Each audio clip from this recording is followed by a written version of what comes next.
Good evening, gentlemen. We are holding in the middle of the first chapter of Tanya. Some people thought we were going to finish months ago, but no, it's not the speed. Alas, I don't know how to teach the first chapter of Tanya so quickly that we would have finished it a month ago. On the contrary, we are taking our sweet time. So the payoff has to be, since we're going so slowly, the payoff has to be that we get a lot of meaning out of it. We understand what it is that we're reading, which I know that a lot of people in this class, and Amir Hashem, more people all the time, will do the daily Tanya study. The daily Tanya study is hard to do properly. You have to invest a lot of time. And most of us, I admit, I can either confirm or deny whether this is about me, myself, or not. Most of us just read it. Most of us don't understand it.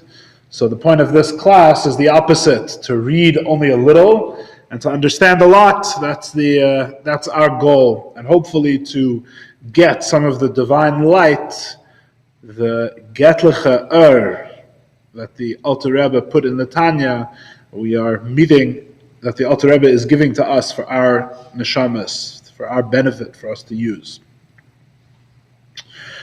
We just started answering all of our questions. We read very little last time, and we spent time trying to explain. And now in this review, we're going to do it all again. We're going to try and explain this concept, because I think it was a tricky concept last time.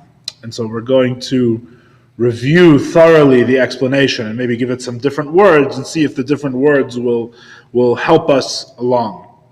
We read that the first soul of a Jew, and the reason it's first, we said, is for multiple reasons. It's why the Alter Rebbe talks about this one first. Even though the Jew has two souls, as the Alter Rebbe is going to explain, the first one, which is really the first one that enters the Jew, so to speak. It's the first soul that the Jew has chronologically, so to speak, is a soul that comes from a soul that's of, and really we haven't really defined this word soul very well.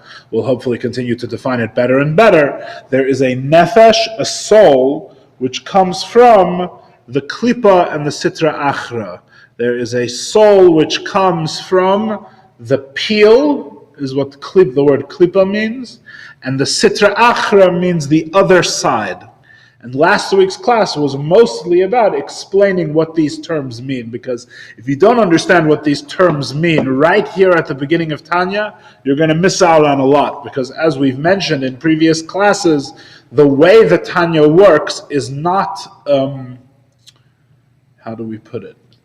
It's not intuitive based on our common experience. In other words, the things that we might think is what life is all about, we might find Tanya speaks about very, very, very tersely, very briefly. There's a lot of things from our experience and from life that in Tanya can fit into very, very few words. Whereas other things that we may not be aware of at all, that we may not even know are really things or significant things, the Alter Rebbe spends relatively much more words, a much longer time on. And there's a reason for that. The reason is because the Alter Rebbe's way of looking at things is radically different from our own, as we kept emphasizing in our classes on introducing the Tanya and introductory stages. So if you don't dig into these few words that can cover a lot of our experience, you leave feeling like the Tanya hasn't spoken to your experience, which is not true. It's just that the balance is different than the balance you would assume, which is a good thing, because if the balance was the same as your balance, why are you coming here for help? Why are you coming here for advice? This isn't going to help you grow. There's no growth in it if it tells you things you only already know, right? It's here to tell you things you don't know. So, in these few words, and we'll talk about the Klippa and Sitra Achra more, particularly in chapter 6, is a lot about the Klippa and Sitra Achra.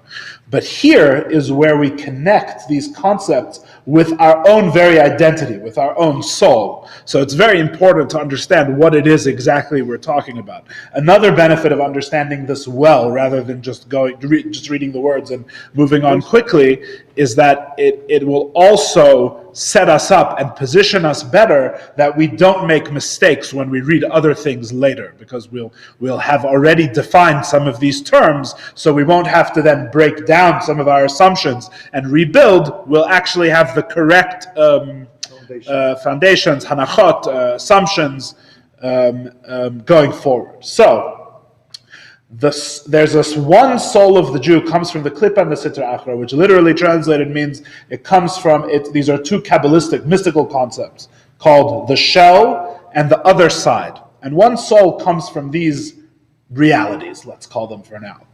What are the shell and the other side? What do we mean by Klippa and Sitra Achra? And we discussed last week. Now, I'm going to phrase it differently this week. We're going to explain it a different way, but hopefully come to the same place. That's the idea. And we began discussing last week how from the Alter Rebbe's point of view, one of the ways which can be somewhat subtle when you learn Tanya, if you don't know what you're looking for, that the Alter Rebbe's way of looking at the world is very different from our natural way of looking at the world, is that to the Alter Rebbe, and really it's to the Baal Shem Tov, the founder of Chassidus, of the Hasidic worldview, which of course we should note that nothing in the Hasidic worldview is without basis on the Torah that came before. It's all a question of emphasis and what you view as most important and most baseline reality, as we get into all the time when we read about different opinions in Torah. And Torah is known for being multifaceted and having different aspects. So from the Alter Rebbe's view, through the author of the Tanya's facet, through his lens of the truth, the way he sees things, there is no such thing as neutral existence.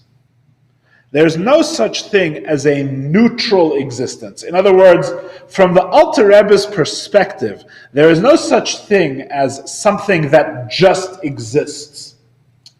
From our common sense, natural perspective, we look at the world as a place where things just exist. In other words, existence is self-justifying.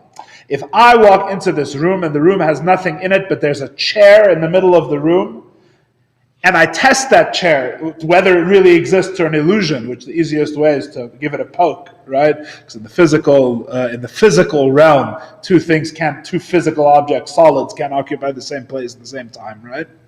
I give it a poke, and what do I see? I see there's an existence here. Yes? The existence is self-justifying in a sense. What do we mean by self-justifying? We mean that if it resists my hand, if it's tangible, if it's there, right? In other words, if it exerts itself against its environment in space and time, right? Then there's something here. In other words, I don't need anything more than that to say something is here, right? Speaking a little bit more abstractly, there's also spiritual existences, which we're familiar with, which we may not even think of as spiritual. For example, the equation 2 + 2 = 4 is a spiritual existence. It has no physical location. There is no place. There's nothing to poke when it comes to 2 + 2 = 4. But nevertheless, the same general principle applies. How do you poke something spiritual to see if it's there? It takes up a certain amount of spiritual space. Which is spiritual space is defined by meaning rather than by time and space limitations. So in other words, 2 + 2 = 4, we know it exists because there's a concept of addition, there's a concept of basic arithmetic of numbers, there's a concept of summing numbers, and among all of these concepts, you'll see that there's a place, intellectually, so to speak, there's a place for the reality of 2 + 2 = 4, and in fact, it's a self-justifying reality much more than the chair is, right? 2 + 2 = 4 is much more self-evident than the existence of any given chair, which is why in Chassidus and Kabbalah and in Torah, this world, the physical world, is called Alma de Shikra, the world of lies, whereas the spiritual worlds are much more real. Because in the physical reality, things are only justified by technicality. Technically, this time and space is being occupied by something, whereas in the spiritual reality, things are much more even self-justifying. So, but the point of all that is, that if you didn't follow all that, it doesn't really matter. The point is that all of these existences, whether physical or spiritual, they seem to us to be self-justifying. Something is here. Comes along Judaism, in particularly Judaism as the Alter Rebbe understands it, and says that there is nothing that just exists, which really, this is the most, some would say radical, there's a different way of saying it, which is that it's the simplest reading of the principle that God is literally the creator of the universe. If you really believe God is the creator, and only God is God, that means that everything that's not God is created. And if you read that in the simplest way, the way a child would read it, right, which also tends to be the most radical way because it's not complicated, it's simple, it's straightforward, you would say that nothing has a self-justifying existence. Everything is dependent, in other words. Nothing just is. Everything that is dependent on God. That's what makes him God, and everything else. It's the most straightforward way of reading it. So in other words, Hasidic Monotheism, which is again just the way a child would understand the most basic principles of monotheism, of the God of Abraham, of believing in one God who creates everything that's not him, that belief entails that there is no existence apart from God. There is nothing that just exists. If something just existed, it would also be God, and there's only one God, right? And incidentally, the Alter Rebbe would also tell you, we've discussed this in this class before, it's really not for now, it's really a diversion, we won't discuss it tonight, but you should know that God, by the way, does not exist under this definition of existence. So in other words, there really is nothing that exists per se, because the way that God exists is under a different definition of existence. As we've discussed in this class before, it's not the same existence. So in the sense that the chair exists, there is no existence whatsoever that is independent, right? A different way of understanding, a different way of saying this same point is that God in Judaism, in real authentic monotheism, God is not another object you will, or another being, or another reality that you will encounter out there, so to speak. In other words, the way we normally think of things, the way we think of, say, the concept of the universe, or something like that, or reality, is like a big fish tank, right? The fish tank doesn't have walls. We're not so unsophisticated as to think there's big glass walls at some point. We think it's a wall-less fish tank, fine. But in the end, we think of it as a fish tank. What do I mean like a fish tank? We think that there's this fundamental thing called existence, or called space, or whatever you call it. And within that space, there's a bunch of different things. There's me, there's the chair, there's God. He's a really big one. He's a really big fish in the fish tank, right? The whole concept is preposterous in real monotheism. The God that we are discussing, the God of Abraham, the God of Judaism, is by definition not another fish in the fish tank. The fish tank is created.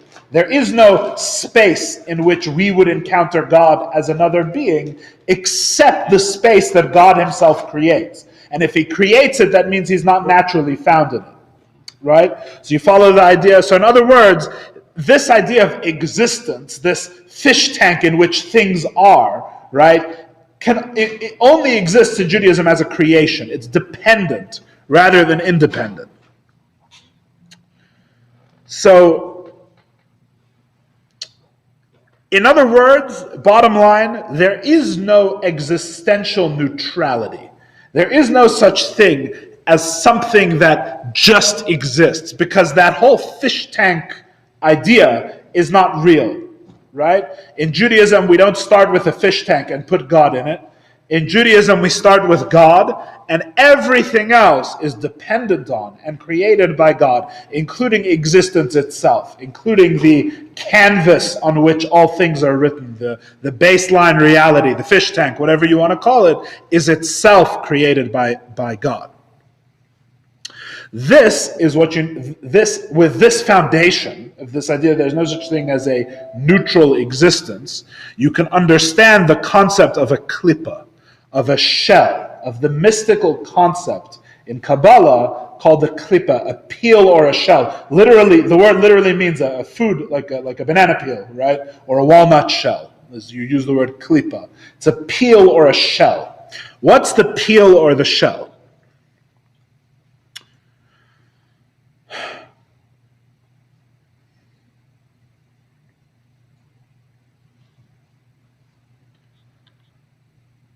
Since existence itself is created by God,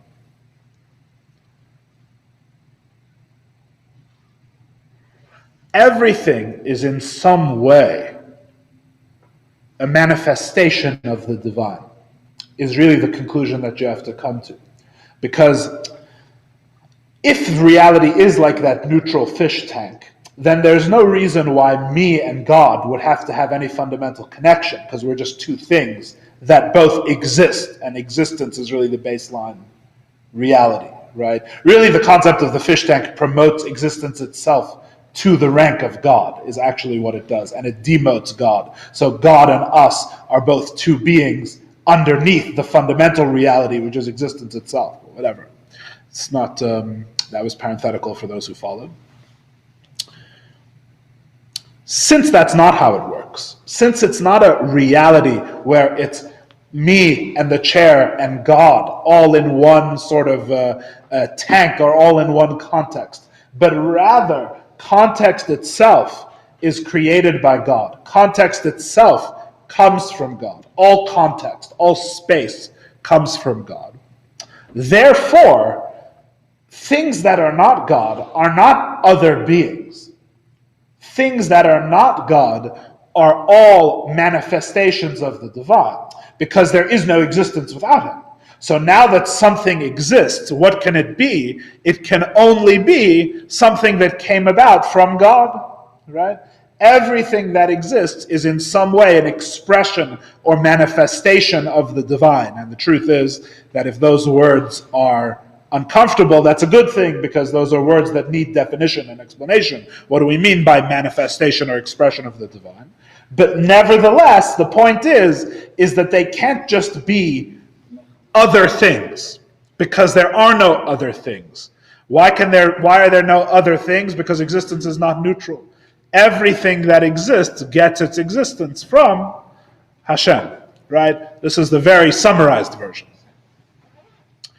So, since everything that exists is a manifestation of the divine, since there is no such thing as an existence that has nothing to do with God, no such thing, all existences are created from and exist by dint of God's constant act of creation, as we discussed in this class previously.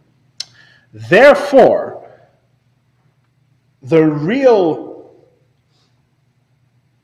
the only question about any given existence is, does it know, does it reflect that it's only a manifestation of God, or is it in denial?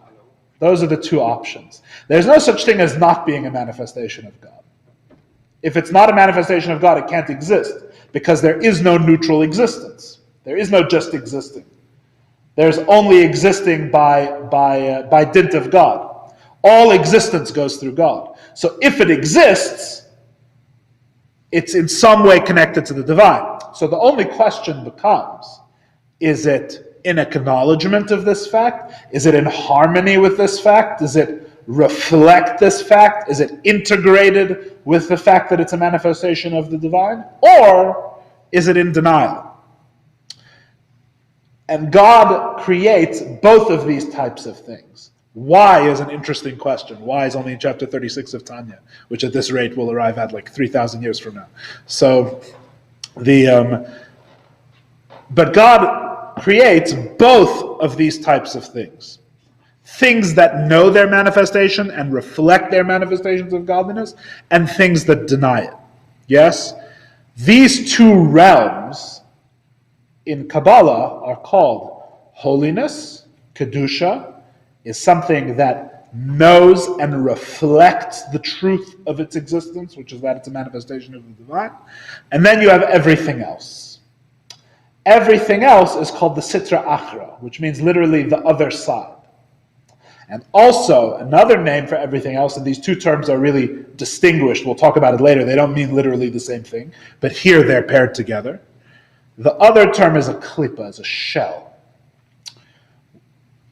What is a peel on a fruit? That's really the metaphor, right? You have banana peel, right? Or watermelon rind, yeah?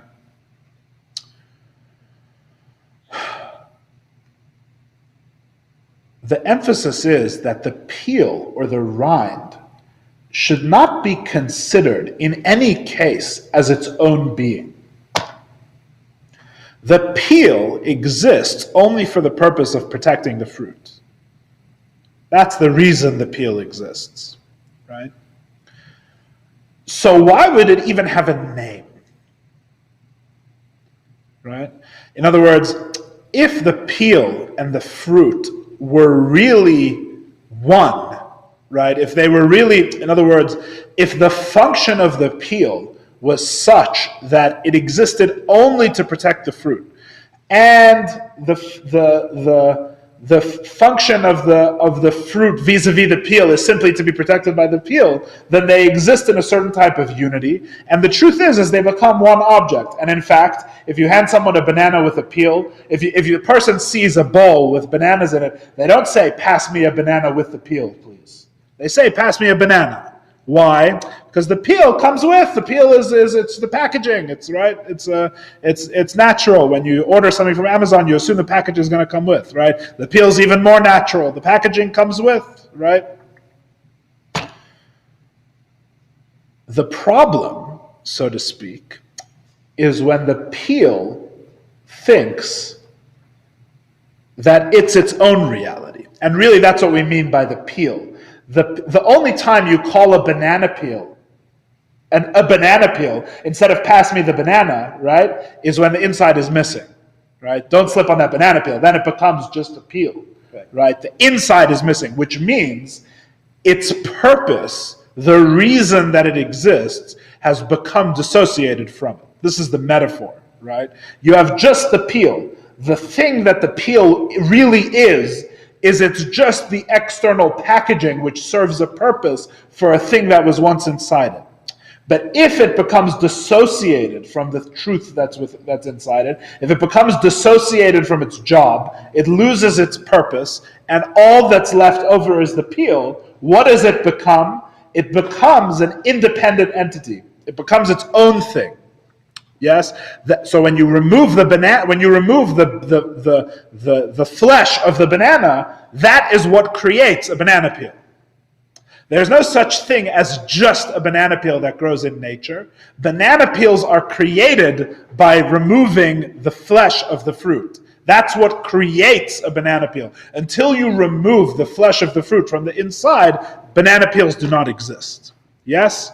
Kabbalah, this is the metaphor in Kabbalah for the things that deny their divine reality. They deny that they're manifestations of God. The divine purpose within each thing is like the fruit, is like the flesh of the fruit, is like the part of the banana that you eat.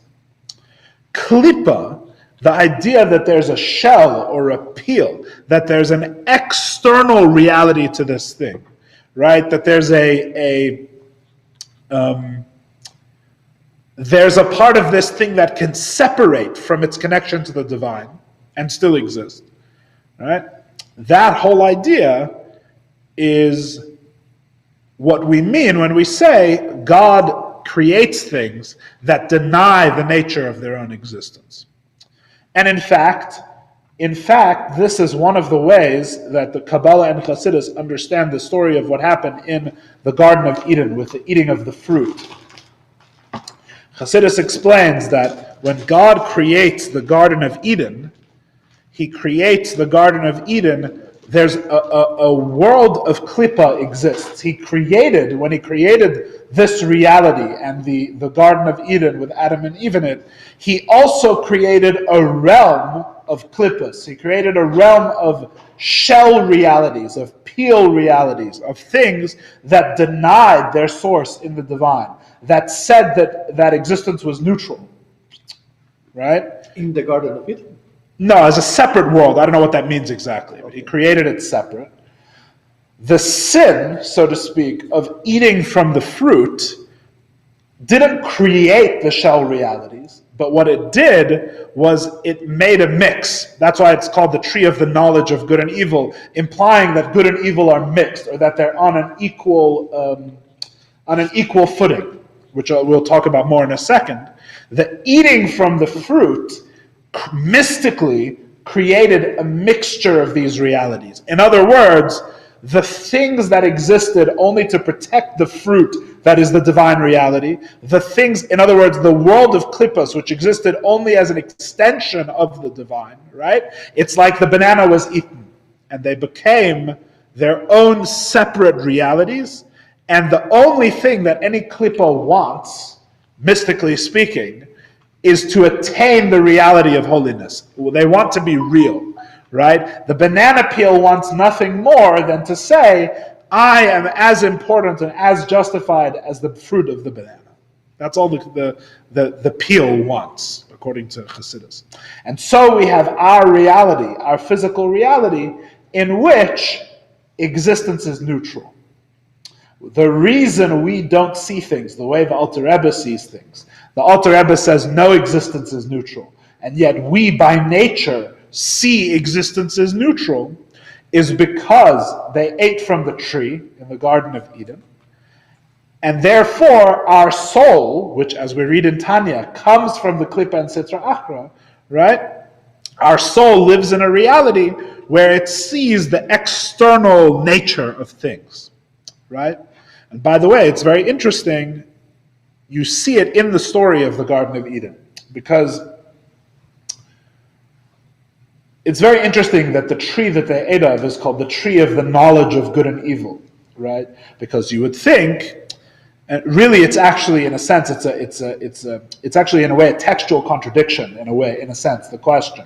Because there's a whole concept which is in the verses and also in the Midrashim, etc., that Adam was created perfect.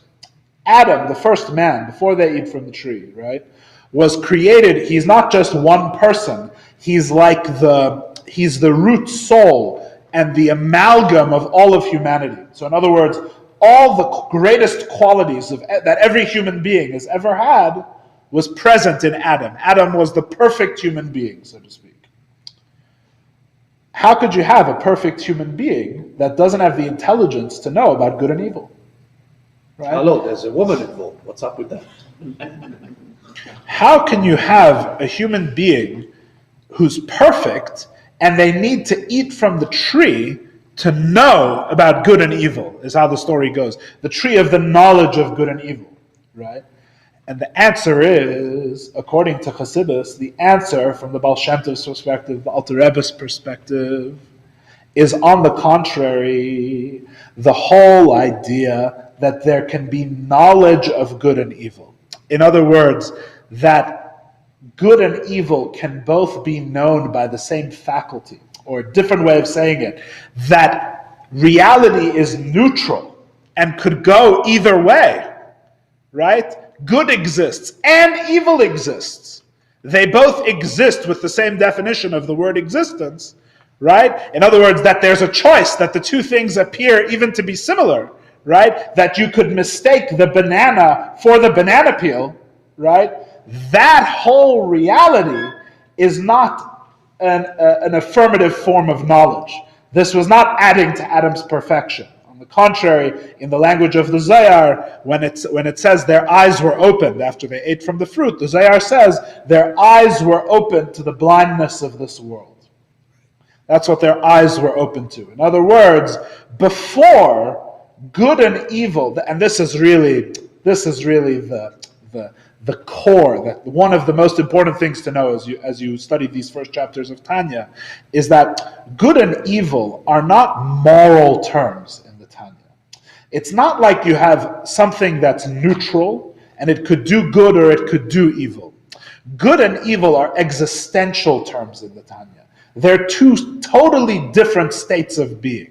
Before Adam and Eve eat from the tree, you can't mistake good from evil any more than you could mistake the fruit for the banana peel. There's no mistaking it, right? There's two different things. One exists just to protect the other, and the other is nutritious and delicious and helps my body, etc. Right? You can't mistake these two things unless there's something very wrong with you, right? These two things are fundamentally different. Good and evil are not like we see now with our animal eyes after the eating from the fruit, where good and evil are all confused with one another, and you could do one and not even know which one it is, right? And you have to study and use your mind, which is the knowledge of good and evil, right? You have to use your mind and the objective intellect to determine what's good and what's evil. That's all new. Before the eating from the tree, in other words, the true reality, before our eyes were open to the darkness of this world, good and evil were as distinguished as light and darkness, or as the peel and the banana, right? There's no mistaking these two things for each other. The whole idea that you would have to use the objective intellect to determine and to think about, to figure out whether one action is good or another choice is evil, that itself is the darkness of this world, and it's not true. In truth, as we've been saying, neutral existence does not exist. There is no such thing as, it exists, now let me figure out whether it's good or evil. No. All existence is godly existence. The only question is whether this act is in denial of what it is or in acceptance of what it is. Holiness is goodness, which means it is something which reflects the truth of existence, that all existence is divine. Evil, negativity, impurity, on the other hand, is the existential denial of this reality. It is a state of pretending that this is not the truth. So in other words, the whole idea of objective reality, of a neutral existence, is generated by this terrible mistake, right? By this eating from the tree, which, by the way, in our tradition is not really a mistake. In fact, it was inevitable. It was part of God's process of creating the world. It's not something, we don't look at it with the Lahavdil Christian view that this messed up all reality forever. On the contrary, this was part of the plan all along, etc. It's a different discussion, maybe. It's also interesting, by the way, this is just a footnote that some might find interesting. It's interesting to note that the whole idea of Adam and Eve, they were placed in the garden. Why, the verse says? La'avdo l'shamra, right? To work it and to protect it. In other words, the whole concept of having to work and having something to do is part of the Edenic paradise for someone who reads the scriptures precisely. In other words, the whole idea that work itself and having to do anything was generated by eating from the tree is just a falsehood. It's a false reading of the thing, and who knows what mistakes and mishigasim that led to throughout history. But anyway, that's just a footnote. Anyway, so they ate from the tree of the knowledge of good and evil. By the way, notable, and we'll get to this later when we discuss the 10 faculties of the soul, in Tanya, which is a few chapters from now, who knows when we'll get there, but there's a soul faculty called das, right? It's the tree of the knowledge of good and evil. Knowledge, the word, it's the Eitz HaDas, the tree of knowledge, Daled Ayin Tav, Dat, or Das in English Das, in Hebrew Dat. So the tree of knowledge, why Das? Why is it the knowledge of good and evil, right? Because Das is actually, when we say knowledge, all our regular English translations for the soul faculties are sort of poor. They're not great, but we try, so we call it knowledge. But really what Das is not knowledge in all definitions. What it's really knowledge, the faculty of Das is really It's really the soul's capacity to traverse worlds is really what it is. And what do I mean by the capacity to traverse and unite worlds, right? So for example, why is it that the bar mitzvah, which the bar mitzvah literally means the person is obligated in the Torah's commands, right? Why is it that the bar mitzvah is at 13? I don't mean textually. I know why textually, like how we get 13, but why logically is it at 13? We say and 12 for a girl. We say 13 for a boy, 12 for a girl, because that's the age when the person attains das. They become a bar das, right? They become literally a person with knowledge. It doesn't make any sense. That's why knowledge is not the right translation, right? Why do we call them a bar das? It's very simple, because that's the age when a person is mature enough to realize that other people exist, that their actions have consequences, right?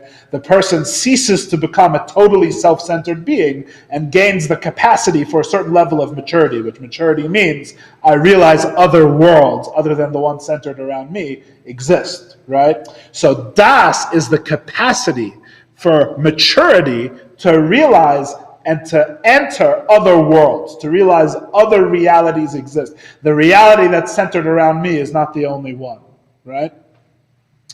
So too, the das of good and evil, the eating from the tree, right, as well, was a mixing of worlds. You had a world of klippa, which says that things exist neutrally and without God. You have a world of holiness, which says that everything that is just a manifestation and a reflection of the divine. And what's the human capacity to combine worlds, right? Literally the soul's capacity to know the reality of another being, right, is das. So das, the knowledge of good and evil, means it was the soul capacity of being able to see things from the perspective of both good and evil. Right?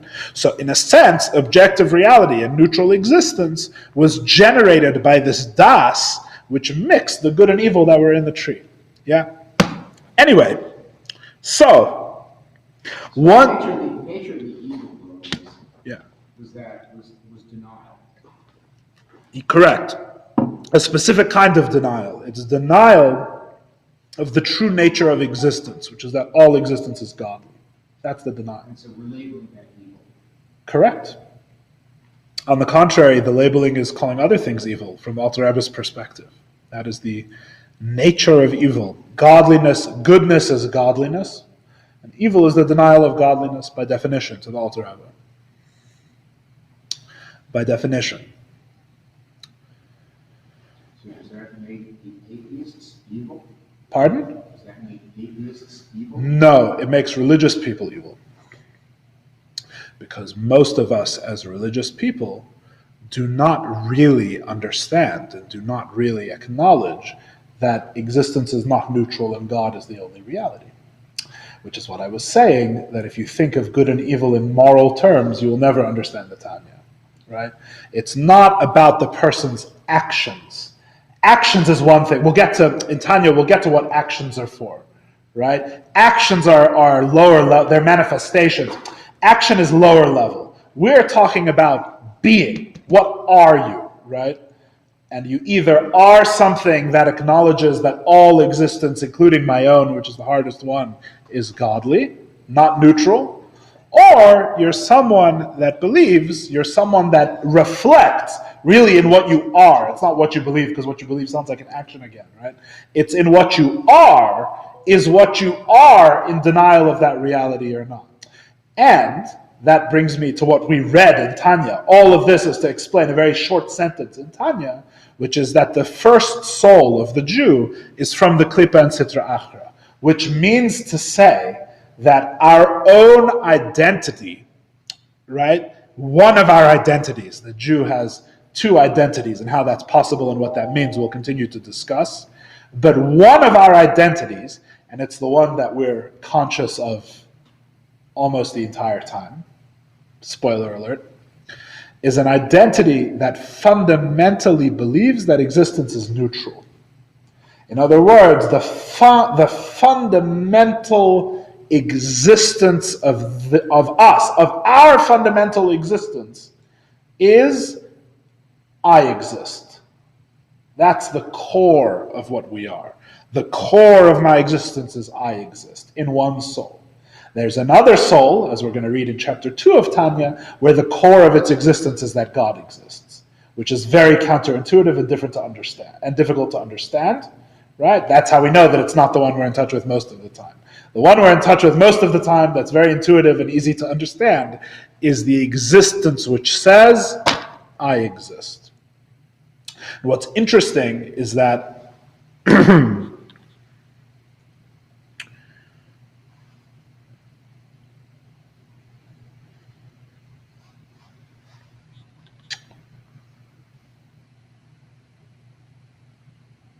what's interesting is that a different way of thinking about this is that just a different layer here, which may help some people, is that the klipa, a shell or a peel, right, is external by definition, which we already mentioned, really, right? It's external. In other words, a peel's very definition is relational.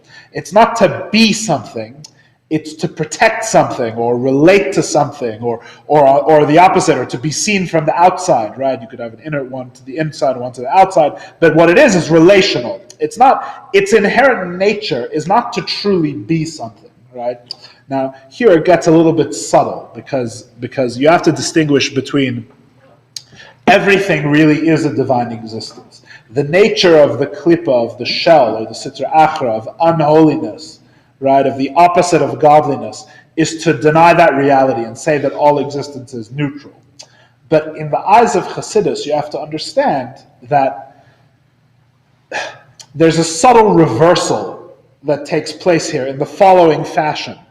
The person who's the center of their reality is I exist, does not actually have a center to their reality. Right? Because I exist is a lie. It's not true.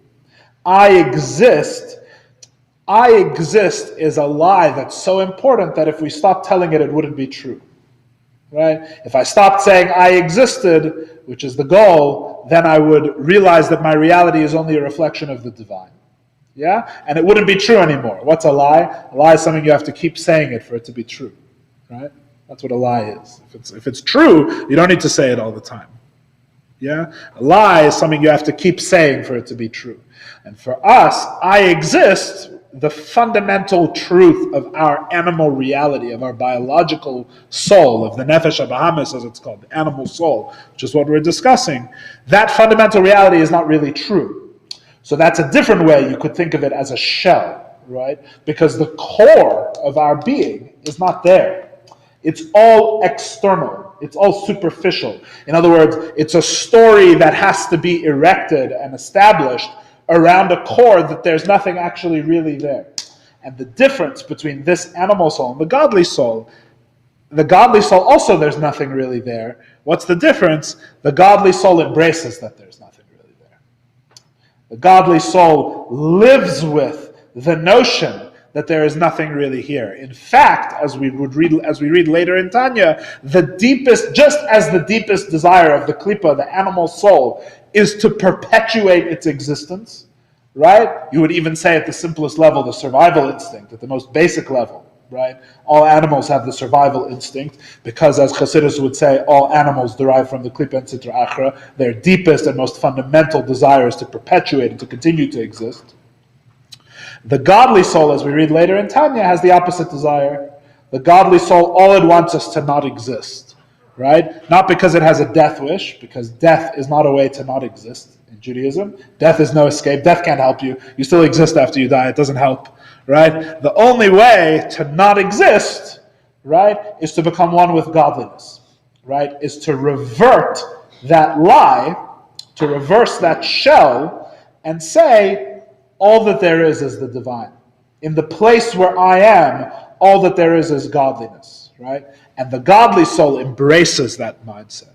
It's the animal soul that's in denial. And in fact, this denial constitutes the bedrock and the deepest place of its existence, right? Its whole existence is founded on this idea that I exist, which is not a true idea, according to Chassidus. I still want to elaborate a little bit Yeah. There are three ways, as far as I'm concerned, to look or observe, people. If you look at the Jew, like a religious Jew, and you can, the book like defines like mathematical access to define where is a Benoni, Tsadik, Rasha, and so on. Now, how do you look at a person who is Jewish but is not experienced religion at all? He's like, Yeah. the Jew is looking at you. I don't know what you're doing. I don't believe it's for me. He's a Jew. Yeah. And then there's another person who is not even Jewish. Okay. So, the book is talking about the 5 levels of definition of the Benoni, Tzadik, and so on. How would you look at a person who is Jewish and is not even experiencing and even concerned about what's written in the definition of what you describe? I'm not sure what you mean. The book defines level categories of people. Benoni. Right. How do you look at a person who is Jewish but not experiencing, I understand. Okay, I think I understand the question. Is this connected to what we're learning tonight? Yes. How? Because you're talking about the level that you define a person, and he asks the question. This is universal. This is not the distinguishing between people, and not distinguishing between Jews, by the way. Mm-hmm. Every Jew, in fact, what he says the line before is Evil is somebody who is not looking at God. but evil. We're not again. We have to understand what we're talking about. Now I understand the issue. We said l'chol ish Yisrael echad tzadik ve'echad rasha yesh shtei neshamas. Everyone has this neshama. This is not we're not talking about an evil person. A human being. A regular human being. It's not evil. It's not evil in the regular definition of evil, which is that's part of this whole redefinition that the Alter Rebbe is doing in the first chapter, where everything is becoming rearranged. Yes. So one of the things that is rearranged is this whole concept. Evil. There is such a thing as evil in behavior, of course. There is such a thing as a morally evil person. But what we're discussing is not moral evil. We're discussing existential evil. Right? We're discussing, if you prefer, you could say it's the lie. It's the big lie. If it makes you feel better than evil. Right? When we say it's the big lie, we don't mean that everyone's a liar. Right? In that they tell lies. We mean... Even evil, because evil is like, cannot be changed.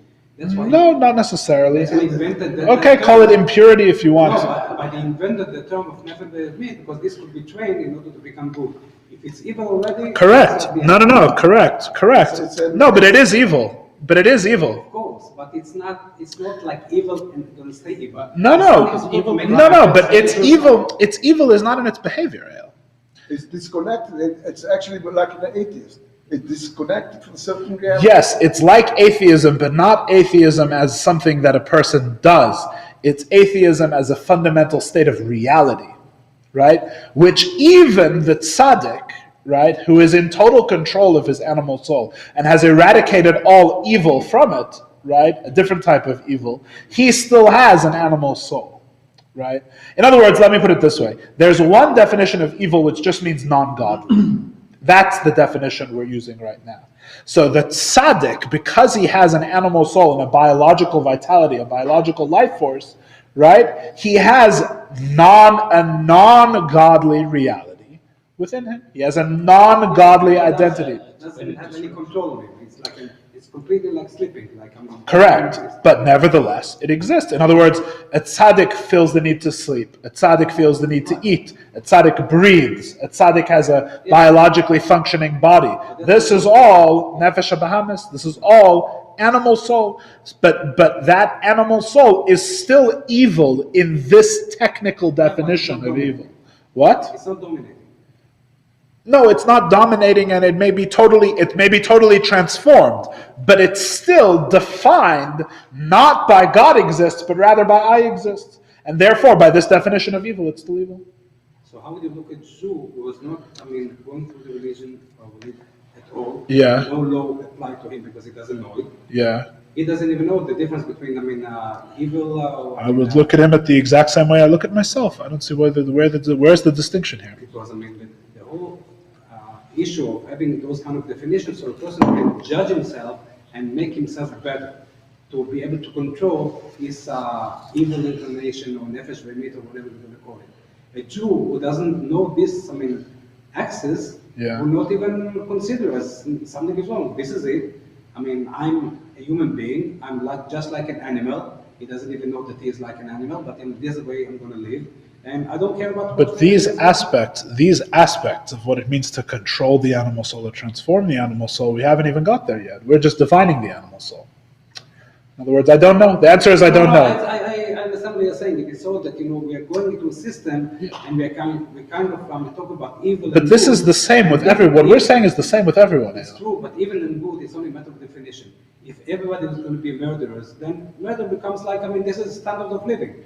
If somebody doesn't murder, he's very bad person. I don't understand. First of all, I don't understand what that means. That's not true. According to the Torah, we have definitions of what's good and evil in terms of behavior. Because you apply the mitzvot or the rules of the Torah on you. But if somebody doesn't go according to those laws, it doesn't apply. I'm not talking about being judgmental of what someone else is. I don't know if the Tanya even has such a concept, by the way. I don't know if judging others is really something that the Tanya deals with much. No, but even how you judge yourself? It's a different question. Well, at the moment, the way we're judging ourselves is that we have an animal soul, which is defined by saying, I exist, which is not a true statement. It's defined by saying, I exist, which is not true. And this is the same of the most religious person in the world. This was the same with Moses. Moses had the same issue. So it can't be so bad, right? It can't be so disturbing. Yeah, that's what we're saying. Every Jew, whether Tsadik or Rasha, has two neshamas. We're dealing with the first one. The first neshama is mitzad haklipa v'asitra achra. It comes from the klipa and sitra achra, which means what it is the core fundamental statement, what it says, you would say in Yiddish, right? If you went to the Nefesh HaBahamas zokt, the Nefesh HaBahamas says, right? We don't mean with words. We mean, what's its statement? What's its teichen? What is it? It's I exist. That's its teichen. And Moses had the same issue. It's not so disturbing. And it's not clear, if it has nothing to do with action and behavior, right? It's not clear why anyone would be any different than anyone else, at least not at this stage. Why would anyone be different than anyone else? It's fundamentally the same. If Moses had the same issue, then I don't see why a non-religious Jew would necessarily have it worse. Because it just is. It's not good or bad in the sense of moral judgment, right? It just is. And there's a reason for it being that way, but God made it that way. In other words, it's not, it would seem it's inescapable. It's Tsadik and Rasha. So even a person who's completed his service of the divine, done everything he was supposed to do, this is still a reality of one of his souls. One of his souls still says, I exist. And the truth is, as we see by even tzaddikim that we know, that we can observe, that we have video of them, right? They still eat, they still sleep, they have desires, they have natural desires for these things as animal beings. Now it's true, they've transformed their desire. When we want to eat for our own self-satisfaction. When a tzaddik biologically wants to eat, they want to do it only for a godly purpose, and they've totally transformed the way that they eat, so that they only eat because God wants them to eat, which is the true greatest achievement, right? They don't eat because of their own, the very nature of their animal desire is transformed, right? It's like taming an animal, right? They've tamed the animal so thoroughly that the animal doesn't want to eat on its time, it wants to eat on God's time, so to speak, and in God's way. But nevertheless, at the end of the day, it's still an elephant, or still a cow, right? It's still an ox. It's a very, very, very refined ox. You know the story of Rav Nachman of Breslov? We'll end with the story of Rav Nachman of Breslov. You ever heard the story with the chicken? Yes. Good. Anyone else? No. This is fundamental Judaism. Okay, story time. It's very important. So, Nachman of Breslov tells the following story. I'm probably going to mess it up in some aspect. But the story goes like this. Rav Nachman of Breslov's stories, you can get them in English, by the way. The tales, sometimes called the Tales of Rabbi Nachman, are absolutely incredible. Highly recommended. There's a version of Steinsaltz did with his commentary, a little bit of commentary explaining some of the stories in English. They're unbelievable, right? These are the stories of a tzaddik, right? That a pure and holy tzaddik used to tell. They're absolutely unbelievable. So one of the stories of Rabbi Nachman of Breslov, that's attributed to him at least. Unfortunately, I don't know a lot of the details because I'm not a Breslover. I'm not very familiar with Breslov teaching and things like that. But this is apparently one of the stories of Rav Nachman of Breslov. And the story goes as follows: the king, there's a terrible disturbance in the palace, right? What's the disturbance in the palace? The young prince, 6 years old, has woken up and he's decided that he's a chicken. The prince thinks that he's a chicken. A terrible, terrible sight, right? They're at they're in the banquet hall, and the young prince, 6 years old, is naked. He's not wearing any clothes, and he's under the feast table, right? And he's going around cluck, cluck, cluck, cluck, cluck, right? He won't eat any food. He won't put on his clothes. He won't use a fork and knife, right? He goes bathroom on the floor under the table, and all he'll eat is grain that's thrown on the floor. If you throw grain on the floor, he'll peck at it, but he won't eat regular human food. It's a terrible, terrible tragedy. So the king sends out for all the healers and all the wise men, right, and all of the people, and of course they're all totally unsuccessful. No one can help the boy until what happens? Of course, they find the one old wise man who came the furthest, and he came from the furthest place, right? And I can't remember the details. Maybe they didn't want to trust him at first because he was really weird, right? But he tells them, that's how the story has to go, right? But he tells them that he can heal the prince, but there's a condition. The condition is that you have to give me time, and you can't question any of my methods. I'm going to do things that seem very questionable to you. You have to trust me 100%. You have to give me your complete trust no matter what I do, and I will heal the prince. So the king is desperate. He's tried everyone else already, so he agrees. And the old man, long white beard, this healer, he goes over to the banquet hall where the young prince is clucking and eating his, and he's eating his grain. And the old man takes off all of his clothes, right? And he gets down under the table, and he starts going, buck, buck, buck, buck, buck. And he goes bathroom under the table, and he eats grain. This continues for a number of days, and of course the king thinks this is it. Now I have two problems, right? One much weirder than the other even now. But he promised that he wouldn't question any of his methods, and he would let him go. So this goes on for some time. One day, the old man shows up in the morning. He shows up under the table, but he's wearing underpants. He's not naked anymore. And the young prince, 6-year-old boy, who was so happy to have another chicken friend, right? He asks him, why are you wearing underpants? We're chickens. Chickens don't wear clothes. And the old man says, well, I'm a chicken, you know that, but I wear underpants. So the boy says, well, I guess chickens really can wear underpants. So he puts on his underpants, right? To make the long story short, of course, every day, very slowly, he puts on the rest of his clothes, and he stops going bathroom under the table, right? And every time the young prince says, but this isn't what a chicken does. And the old man says, well, I'm a chicken and I do it, right? Until eventually the prince is 100% normal again. He eats with a fork and knife, right? And he eats at the table, and he doesn't go bathroom, and he's completely healed. He's back to his... Now he's a normal chicken. He's back to his regular self, right? And one of the meanings of this story, right, is that this is actually the role of the Tsadik. That's why God sends Rebbes, Tzadikim into the world. Because we, as animals, think that the regular human being, right, walks around and goes bathroom under the table and pecks at grain. But there's human beings in this world where they're human beings, right? The Tzadik still has a nefesh habahamis. He still has a part of him that's of this world. That's what reminded me of the story, right? He still has an animal soul that says, I exist, right? He's just like me. But slowly he teaches us that I'm just like you, but look what I can do, right? Look who I am. I'm just like you, but I daven to Hashem with love and fear. I'm just like you, but I care about other people more than I care about myself, right? And slowly, they teach us that a human being can be much more than what we thought was the regular nature of the human being. And that's the story of Rebbe Nachman, and this is why it says in the Hayom Yom, one of the famous daily sayings in the Rebbe's calendar is that Chassidus teaches a person how low they are and how high they can raise themselves up, right? And that's what the Alter Rebbe is doing in Tanya. So it's critical to know that even the tzaddik has a nefesh habahamis. Even a perfect human being, by the Torah's definition, the saintly individual, perfectly righteous, even he also has an animal soul. Why is that so important? Because the next time you see a tzaddik, you have to know this is how high a human being can become. All right, we'll continue next week. Question.